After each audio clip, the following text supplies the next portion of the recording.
On a eu une saison assez atypique. On a démarré avec une période de gel au mois d'avril.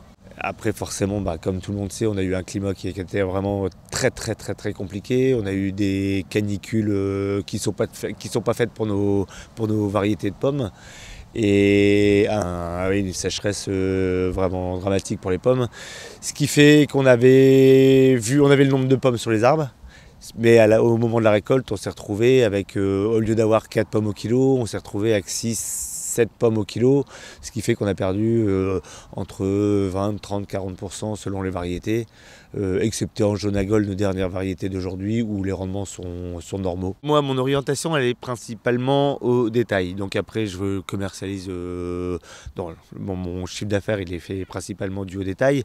Après, tout est Boscop, conférences, comices, je vends directement en gros à des gens qui emballent.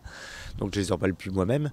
Et forcément, au lieu de vendre normalement autour de 150-200 tonnes de pommes, je leur ai vendu que 100 tonnes de pommes.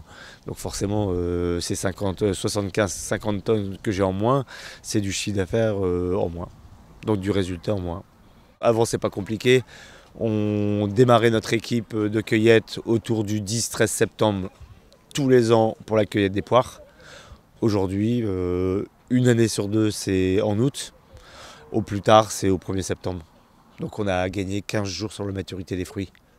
Donc c'est pas que la chaleur de l'été, c'est aussi la chaleur de l'hiver. Démarrer une cueillette en août, c'est plus compliqué parce qu'on a moins de personnel pour démarrer la cueillette. Après, pour le détail, moi je fais du self-service, les gens viennent cueillir chez nous 7 jours sur 7. Forcément, on démarre une semaine plus tôt. Donc au niveau chiffre, c'est un petit peu mieux. Forcément, on a une semaine de vente en plus, donc il n'y a pas de secret.